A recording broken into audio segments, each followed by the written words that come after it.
बिस्मिल्लाहिर्रहमानिर्रहीम। अस्सलामुअलैकुम my YouTube family, कैसे हैं आप सब। उम्मीद करती हूँ आप ठीक होंगे और बहुत खुश होंगे। पिछले व्लॉग में आपने देखा था कि मैंने मशीन लगाई हुई थी और ये कपड़े सूख चुके थे। मैंने इन्हें तय करके यहाँ पर ला कर रख लिया था रात में ही। उसके बाद मैंने खिड़की खोली है और मैंने देखा तो बाहर बहुत तेज़ धूप निकली हुई थी। देखें आप कितनी तेज़ धूप हो रही है बाहर। और फिर मुझे फ़ौरन से बकरियों का ख्याल आया। मैंने कहा पता नहीं बकरियों का क्या हाल हो रहा होगा, वो भी बेचारी साइड में ही बैठी हुई थी। उनकी वीडियो भी मैंने रिकॉर्ड कर ली है। और फिर उसके बाद नीचे जाके मैंने कज़न से कहा कि बकरियों को पानी पिला देना, तो उन्होंने पानी पिला दिया था। और यहाँ पर आ गई थी मैं अपने रूम में दोबारा वापस। और यहाँ पर मैंने कपड़े अलग करके रख दिए। ये मियाँ जी की शलवार कमीज़ है, ये ऑफिस की शर्ट्स हैं, फिर मैंने पैंट्स अलग कर दी थी ऑफिस की, और वो रही हमारी बेडशीट।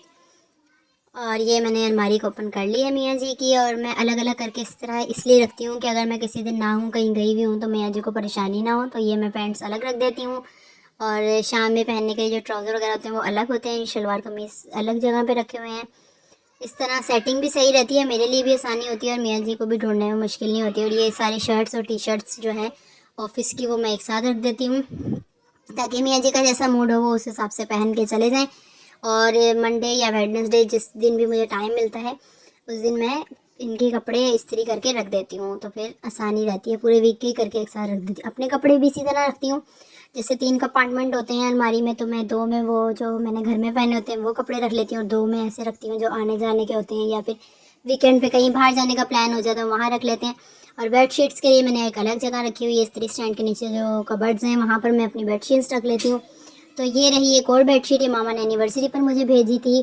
गुल अहमद की बेडशीट है। जब ये बेडशीट मैं बिछाऊंगी तो मैं आप लोगों के साथ ज़रूर शेयर करूंगी कि इसका लुक कैसा लग रहा है। अब आ गई थी बारी सफाई की, तो ये आँख झपकते ही हो गई है सफाई। अगर ऐसा होने लग जाए असल ज़िंदगी में तो कितना मज़ा आ जाएगा।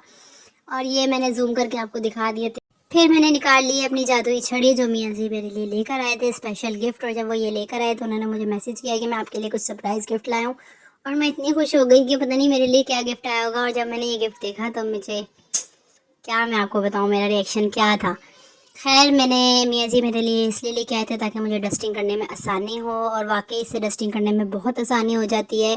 क्योंकि मेरा जो फर्नीचर है वो एक्रेलिक शीट और मैट शीट दोनों से मैंने मिलके बना हुआ है। तो शीट एक्रेलिक शीट जो है उस पर ईज़िली डस्ट जो है वो साफ़ हो जाती है। पर जो वाइट शीट होती है अगर इसे हम कपड़े से या किसी टिश्यू से साफ़ करें तो इस पर निशान बन जाते हैं। तो ये जादुई छड़ी मेरे लिए बहुत काम की साबित हुई। और यहाँ पर देख लें आपकी कितनी जल्दी जल्दी होता जा रहा है काम। और सब जगह पे से आराम से मिट्टी भी उतर जाती है और ये गंदा भी नहीं होता। इसको एक दफ़ा झाड़ लेती हूँ तो ये दोबारा से ठीक हो जाता है। इवन कि मैंने इसके ऊपर जो रैपर चढ़ा हुआ है वो तक नहीं उतारा अभी तक। इसको ऐसे यूज़ करती हूँ, रैपर को वापस इसके ऊपर चढ़ा देती हूँ। इस तरह चीज़ें महफूज रहती हैं। देखिए यहाँ खिड़की के लिए भी मुझे बहुत परेशानी थी। पहले पहले मैंने वो जो स्पंज आता है ना स्कॉच ब्राइट के साथ, वो लिया हुआ था, वो कट करके और उसको उससे इसकी सफाई करती थी। ऐसी नेट पे मैंने देखा था वीडियो में, तो मैं उससे करती थी। पर वो भी 2-4 दिन के बाद इतना गंदा हो जाता है, फिर उससे वो बात नहीं आती सफाई की। लेकिन ये तो बहुत बेस्ट था। और यहाँ मैंने इसे दोबारा इसका कवर चढ़ा दिया इसके ऊपर, ताकि जब नेक्स्ट टाइम निकालूँ तो ये मुझे इतना ही साफ़ सुथरा और अच्छा सा मिले, वरना कहीं इस पर भी डस्ट आ जाए। तो ये थी मेरी जादू की छड़ी।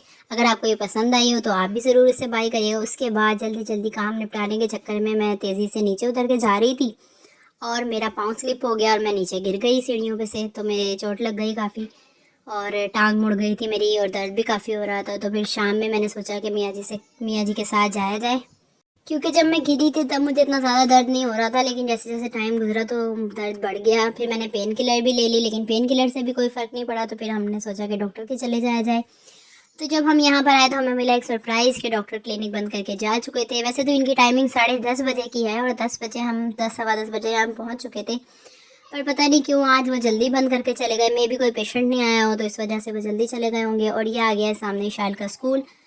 इशाल और इंतसाल और बाकी सब घर के बच्चे यहीं पर स्कूल आते हैं। फिर वापसी पर मैंने सोचा कि क्यों ना पान खा लिया जाए। तो मैंने मियाँ जी से कहा कि मुझे पान लेकर दे दें। तो हम यहाँ पर एक पान शॉप पर रुक गए थे। हमने पहले भी इनका पान ट्राई किया हुआ है, अच्छा होता है इनका मीठा पान। तो फिर हमने सोचा कि दोबारा भी यहीं से ले लेते हैं पान। फिर हम यहाँ पर आ गए थे क्योंकि पिछली बार जब हम लेकर गए थे तो घर वालों को भी काफ़ी पसंद आया था। लेकिन क्योंकि इनका पान बहुत ज़्यादा मीठा होता है तो हम लोग बहुत थोड़ा थोड़ा ही खाते हैं, यानी कि एक पान में से 3 से 4 बंदे आराम से खा लेते हैं। ज़्यादा नहीं खाया जाता, बहुत आइटम ये डालते हैं पान में। तो मैंने यहाँ पर उतर गई थी बाइक पे से और मैंने वीडियो बना ली थी इनकी शॉप की। शॉप, छोटी सी जो उनकी शॉप है उसकी मैंने वीडियो बना ली थी। और यहाँ पर मैंने सोचा कि चले हम रेसिपी रिकॉर्ड कर लेते हैं आप लोगों के साथ शेयर करने के लिए। तो मैंने यहाँ पर कैमरा ऑन किया हुआ है और मैं रिकॉर्ड कर रही थी ईच एंड एवरीथिंग जो इन्होंने डाली है, जो इन्होंने ऐड की है। और ये देखें आप यहाँ पर कितने लवाजमात इसमें शामिल किए जा रहे हैं। बहुत अच्छा पान होता है इनका और प्राइस भी नॉर्मल, आई थिंक 40 या 50 रुपीज़ का इनका एक पान था। और इसके ऊपर जितना ये सामान डाल रहे थे तो उस हिसाब से तो बहुत रियायती कीमत ही लगी मुझे। और ये देखें कितने सारे बॉक्सेस रखे हुए हैं और हर डब्बे में से ही डाल रहे थे थोड़ा थोड़ा। और ये जो इनका पान है वो काफ़ी ज़्यादा लोडेड हो जाता है, बहुत इसके अंदर ना मसाला होता है, पान मसाला। यहाँ पे खड़े होकर मुझे अपनी दादी की याद आ गई, वो भी पानदान, उनके पास भी पानदान होता था, वो पान लगाती थी। तो हम सब पोते पोते उनके पास बैठ जाते थे, थोड़ा थोड़ा पान हमें भी मिलता था, हम खाते थे। यहाँ पे ये वाइट वाइट बॉल्स मैंने देखी तो मैंने कहा ये क्या चीज़ है। फिर मैंने मियाँ जी से पूछा तो उन्होंने मुझे हाथ में लेकर दिखाई कि ये आई थिंक इलायची के दानों पे कलर चढ़ाया होता है मीठा करके उनको, और ये खुशबू के लिए जो है पान में डाला जाता है। तो यहाँ पर पान रेडी होने का नाम ही नहीं ले रहे थे, उन्होंने पता नहीं कितनी चीज़ें ऑफ स्क्रीन भी इसमें ऐड कर दी थी। फिर मैंने इसे दोबारा कैमरे को ऑन किया कि भाई अभी भी और चीज़ें मौजूद हैं, मुझे लग रहा था कि बस वहीं पर इनफ हो गया। फिर उसके बाद यहाँ पर उन्होंने कुछ सिरप वगैरह रखे हुए थे, आई थिंक स्वीटनिंग सिरप होंगे ये मीठा वगैरह करने के लिए इसको। तो पहले इन्होंने येलो से कलर का सिरप डाला, फिर इन्होंने पिंक कलर का सिरप डाला, फिर उसके बाद ये आ गया तीसरे नंबर पे भी कोई सिरप डाला, इनके नाम तो खैर मुझे नहीं पता, लेकिन ये इन्होंने डाले हैं इस बार ना। और मे भी ये फ्लेवर के लिए होते हों, इसका मुझे आइडिया नहीं है। फिर उसके बाद ये इन्होंने वही वाइट बॉल्स जिनका मैं आपको बता रही थी वो ऐड कर दी हैं सब पान में। और एक साथ इतने सारे पान बना रहे थे, हमने तो सिर्फ 3 पान का ऑर्डर दिया था, लेकिन इनकी शॉप पे मैं यही सोच रही थी कि इतने सारे ये पान बना रहे हैं, पता नहीं क्या करेंगे इतने सारे पान का, ऐसे बासी हो जाते हो पता नहीं क्या। लेकिन हमारे जैसे हम खड़े हुए हैं ना वहाँ पे शॉप पे, तो इतने लोग आए हैं कि उनके साथ के साथ ये सारे पान ही निकल गए थे।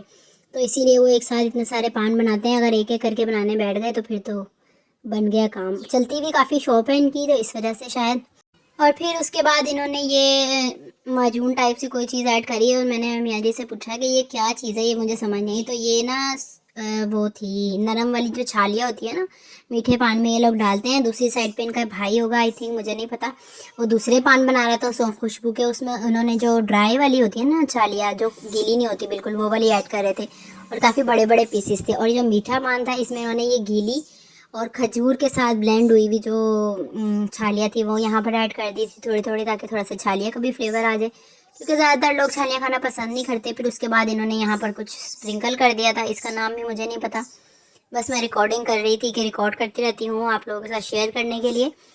और यहाँ पर फिर मुझे इतना डर लग रहा था रिकॉर्डिंग करते हुए, क्योंकि बिल्कुल कॉर्नर में ही है ये, खोखा बोलते हैं आई थिंक, पान का खोखा, तो बिल्कुल कॉर्नर में है। और जो बाइक आके यहाँ पे रुक रही थी तो ऐसा लग रहा था कि कहीं ऐसा ना हो कि मोबाइल छीन लें। और मैं मियाँ जी को बार बार कह रही थी कि उनसे बोलें जल्दी से पहले हमारे पान रेडी कर दें ताकि हम लोग जाएं। और मियाँ जी मुझे यही बोल रहे थे कि ना पान के चक्कर में ऐसा ना हो कि तुम्हारा मोबाइल चला जाए व्लॉगिंग के चक्कर में और पान के चक्कर में। तो मुझे मना कर रहे थे कि बस क्या हो गया, छोड़ दो ना ये व्लॉगिंग वगैरह करना, वैसे ही हालात इतने ख़राब हैं, अल्लाह ना करे इसके वजह से, मोबाइल छीनने की वजह से। उनका तो पता नहीं होता, जो छीनने वाले आते हैं वो तो एकदम फायर कर देते हैं मोबाइल के चक्कर में भी, वॉलेट के चक्कर में भी, और काफ़ी वाक़यात ऐसे सुनने में आ भी रहे हैं। तो एहतियात बेहतर है। लेकिन मैंने मियाँ जी से कहा कि मियाँ जी कोई बात नहीं, आयतल कुर्सी पढ़ के दम कर लेती हूँ, इंशाल्लाह अल्लाह ताला ने चाहा तो ऐसा कुछ भी नहीं होगा, क्योंकि ज़ाहिर है रिस्क तो लेना पड़ता है, क्या कर सकते हैं। वैसे डर मुझे भी बहुत लग रहा था यहाँ पर कि ऐसा ना हो। जो बाइक आ रही थी मैं फ़ौरन से मोबाइल की रिकॉर्डिंग रोक कर मोबाइल रख लेती थी बैग में, पर फिर दोबारा निकाल लेती थी हिम्मत करके, क्योंकि मुझे पूरे पान की रेसिपी रिकॉर्ड करनी थी। और शुक्र अल्हम्दुलिल्लाह हमारे पान रेडी हो चुके थे, मियाँ जी ने पान ले और फिर मैंने पान लेकर मियाँ जी से वीडियो दोबारा से ऑन कर दी थी और यहाँ पे हमारी बाइक हो गई बंद। और फिर दोबारा मियाँ जी ने बाइक स्टार्ट करी। मुझे बहुत ज़्यादा डर लग रहा था क्योंकि पान वाले की दुकान पे भी काफ़ी रश था, और ऐसा होता है कि वो दूर से ही देख लेते हैं कि इनके पास मोबाइल है। आजकल तो वैसे भी हर एक के पास मोबाइल होता ही है, तो वो किसी की भी गाड़ी को रोक के ऐसे मोबाइल मांग लेते हैं। फिर मैंने ये फूड स्ट्रीट आ गई थी, इसकी भी वीडियो बना ली थी। यहाँ पे भी बहुत मज़े मज़े के आइटम नज़र आ रहे थे। ज़िंदगी रही और दोबारा मौका मिला तो ज़रूर यहाँ पर आएंगे, यहाँ का भी विज़िट करेंगे। और एक ढाबा स्टाइल रेस्टोरेंट भी मुझे यहाँ पर नज़र आया था और मैंने ये वीडियो साथ के साथ रिकॉर्ड कर ली थी। उसके बाद वापस आ रहे थे, वापसी पे यहाँ पर आ रही थी किसी की बारात, और उसके बाद हमने सोचा कि बस इतनी ख्वारी ठीक है अब घर चलते। रास्ते में एक बारात जा रही थी, मैंने उसकी वीडियो भी रिकॉर्ड कर ली।